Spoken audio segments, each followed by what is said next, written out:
जय श्री कृष्णा, राधे राधे। आप सभी को गीता जयंती की हार्दिक शुभकामनाएं। साल 2023 में गीता जयंती का पर्व 22 दिसंबर शुक्रवार को मनाया जाएगा।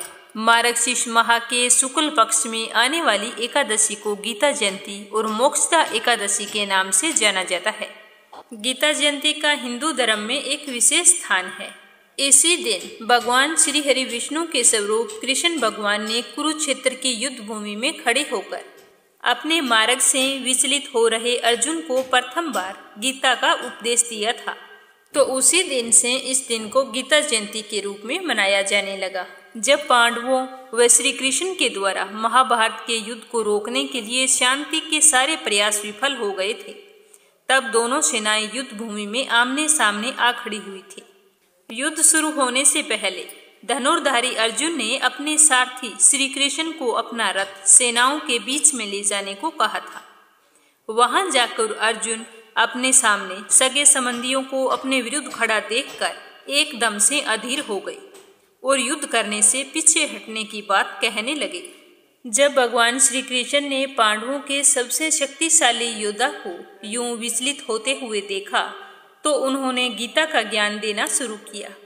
भगवान श्री कृष्ण अर्जुन को भगवत गीता के द्वारा यह बताना चाहते थे कि मनुष्य के हाथ में केवल कर्म करना होता है, जिनको देखकर कभी भी विचलित नहीं होना चाहिए, क्योंकि यह केवल एक मोह मात्र होता है। दोनों सेनाओं के बीच खड़े होकर भगवान श्री कृष्ण ने लगभग 40 मिनट तक अर्जुन को गीता का यह उपदेश दिया था। उस दिन मार्गशीर्ष मास की शुक्ल एकादशी थी। तब से इस दिन की महत्ता तथा गीता के प्रादुर्भाव को बताने के लिए गीता जयंती का पर्व मनाया जाने लगा। हमारे हिंदू धर्म का सार उसके वेद, पुराण तथा उपनिषद हैं। भगवान श्री कृष्ण ने जो भगवत गीता का पाठ सुनाया था वह इन्हीं समस्त वेदों और उपनिषदों का सार है, अर्थात जो सभी वेद और उपनिषद हमें शिक्षा देते हैं, यह गीता उसी की व्याख्या करती है। जिस प्रकार यदि समस्त वेद और उपनिषद गौ माता का रूप है, तो गीता उस गौ माता के थनों से निकलने वाला अमृत रूपी दूध है। कहते हैं कि मनुष्य को अपने जीवन में श्रीमद् भागवत गीता का पाठ अवश्य सुनना चाहिए और गीता जयंती के दिन श्रीमद् भागवत गीता का पाठ अवश्य सुनना चाहिए। कहते हैं कि इस दिन सुनने से हमें मोक्ष की प्राप्ति होती है। गीता मनुष्य को मानवीय जीवन के उन पहलुओं के बारे में बतलाती है। अगर मनुष्य उसको समझ जाए तो उसका जीवन धन्य हो जाता है। यह आत्मा के परमात्मा से मिलन, परमात्मा के अनंत स्वरूप, जीवन मृत्यु के रहस्य, पुनर्जन्म की व्याख्या, सुख दुख का पर्याय, मोह माया का प्रभाव, कर्म फल का खेल, कई ऐसी गूढ़ बातें हैं जिसे बड़े ही सरल शब्दों में समझा देती है। तो गीता जयंती को मोक्षदा एकादशी के नाम से भी जाना जाता है। मोक्षदा एकादशी का अर्थ यह है कि एकादशी जिस दिन मनुष्य को मोक्ष प्राप्त करने का रहस्य पता चलता हो। जो गीता जयंती के दिन गीता सार को समझ जाता है, उसे मोक्ष प्राप्त करने से कोई नहीं रोक सकता। मनुष्य अपने जीवन में कर्म फल, मोह माया, सुख दुख इत्यादि कई पहलुओं में फंसकर पुनर्जन्म के चक्कर में पिसता रहता है। अगर उसे श्रीमद् भागवत गीता के माध्यम से यह ज्ञान प्राप्त हो जाता है तो उसे मोक्ष की प्राप्ति अवश्य होती है। गीता के संदेश को पाकर यदि मनुष्य उसी मार्ग पर चले तो वह इन सब बंधनों से हमेशा के लिए मुक्त हो जाता है। इसके बाद में वह सदा के लिए परमात्मा में लीन हो जाता है तथा मोक्ष को प्राप्त करता है।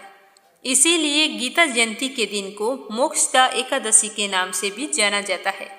गीता जयंती के दिन सभी भक्तगण अपने घर या मंदिर में भगवत गीता की पूजा करें और उसका पाठ करें। घर के सभी सदस्य भगवान श्री कृष्ण के उपदेशों का पालन करते हुए अपने जीवन में उन उपदेशों को अपनाएं।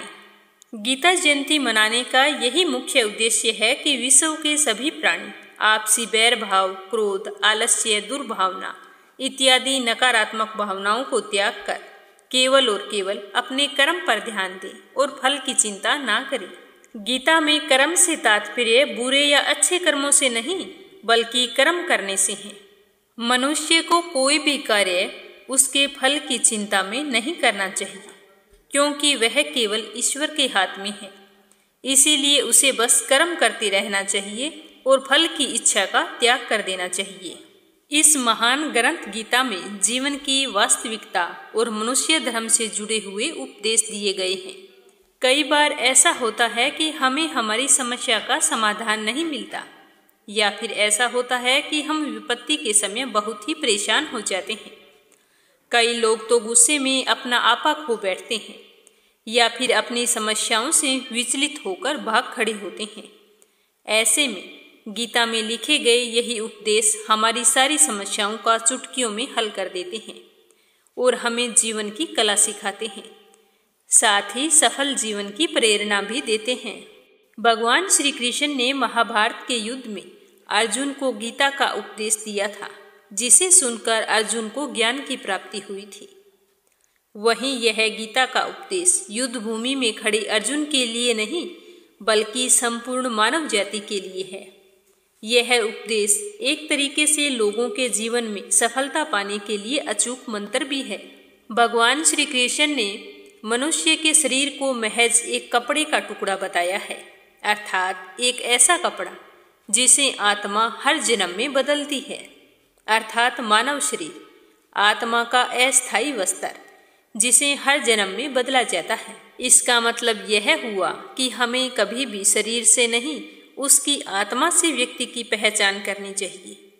जो लोग मनुष्य के शरीर से आकर्षित होते हैं या फिर मनुष्य के भीतरी मन को नहीं समझते हैं, ऐसे लोगों के लिए गीता का यह उपदेश बड़ी ही शिक्षा देने वाला है।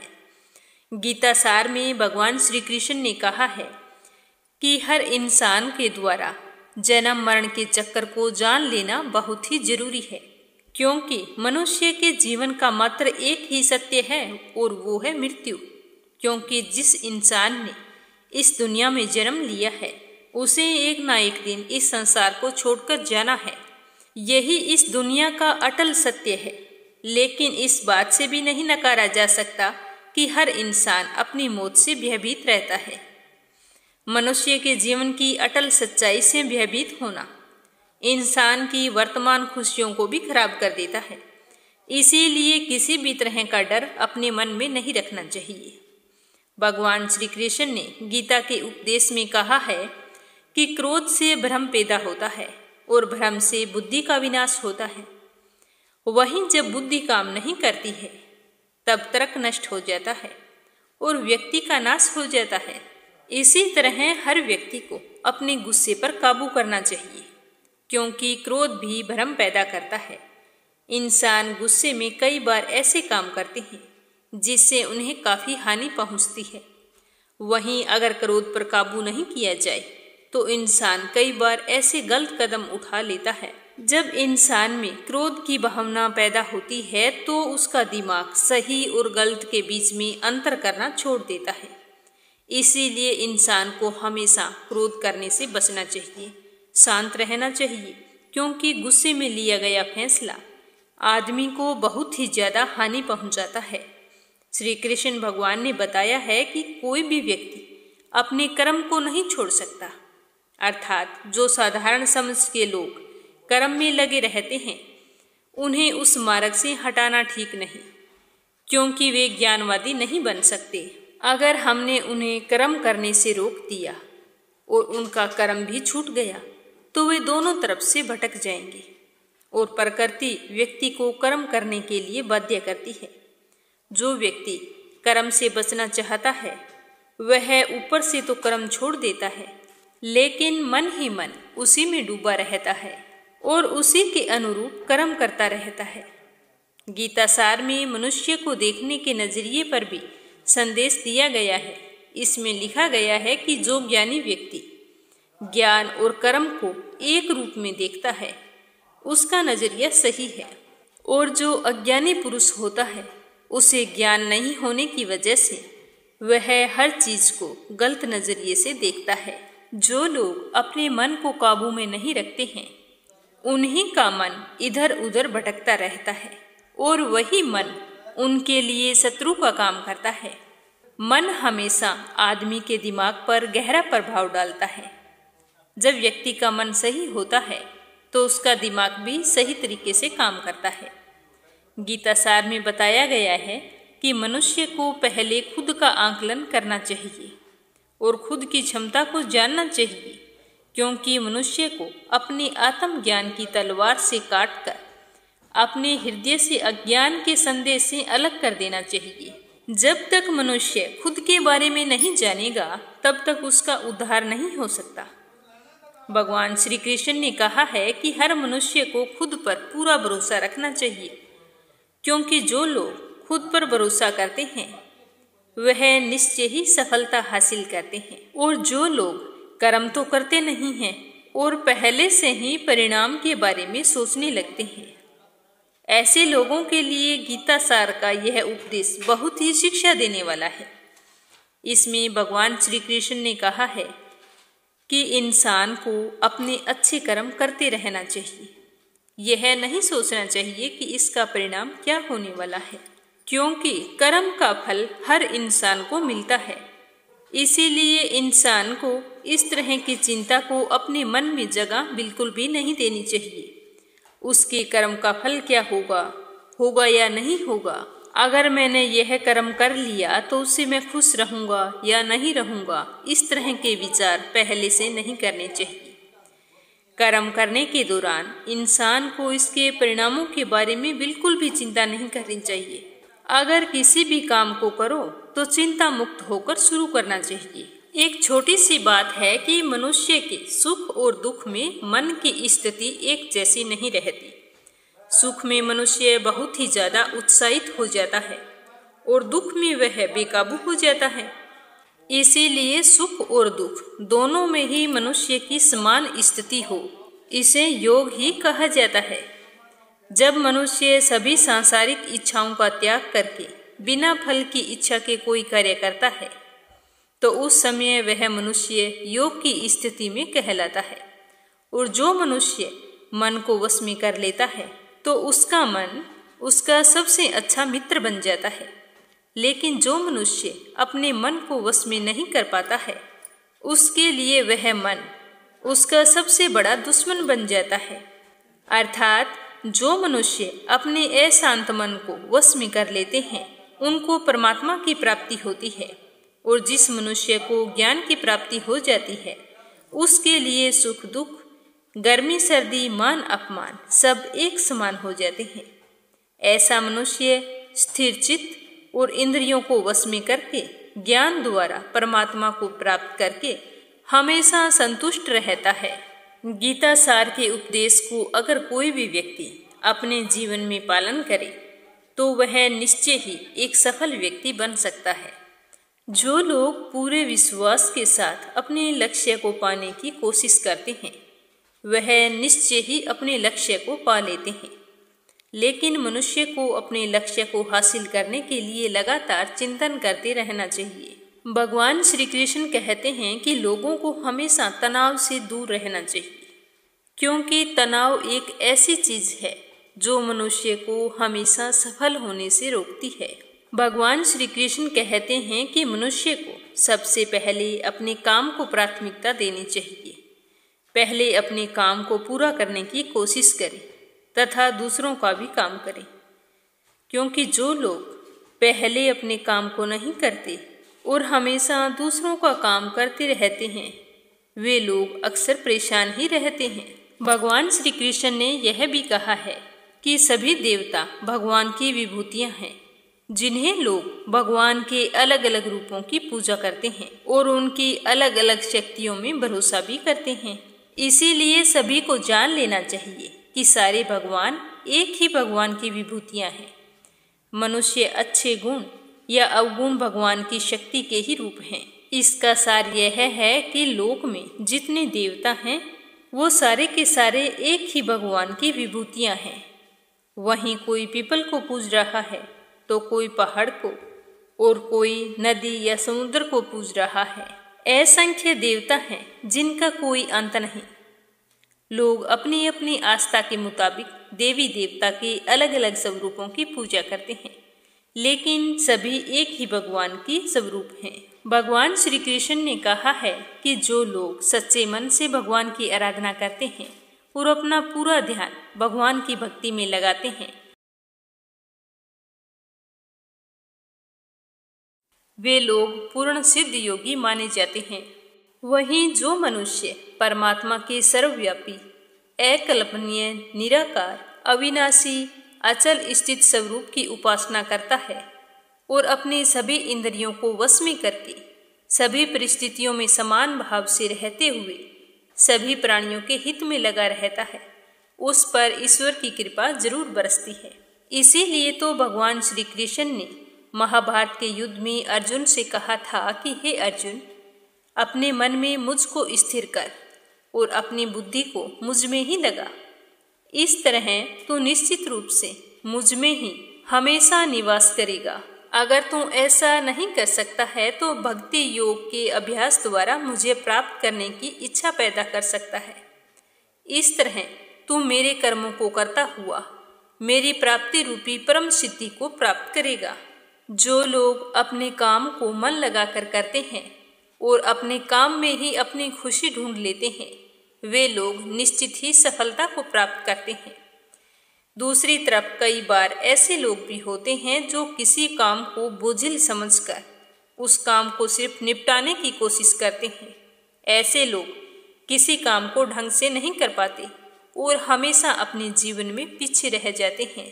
इसीलिए किसी भी काम को करो तो प्रेम पूर्वक करो, कभी भी अपने काम को बोझ समझकर नहीं करना चाहिए। भगवान श्री कृष्ण कहते हैं कि हर इंसान को अपने जीवन में किसी भी तरह की अधिकता नहीं करनी चाहिए, यह बहुत ही घातक सिद्ध होती है। जिस तरह संबंधों में कड़वाहट हो या फिर मधुरता हो, खुशी हो या गम हो, हमें कभी भी अति नहीं करनी चाहिए। जीवन में हमेशा संतुलन बनाए रखना बहुत ही जरूरी होता है। जब तक मनुष्य के जीवन में संतुलन नहीं होगा तो वह सुख से अपने जीवन को व्यतीत नहीं कर सकेगा।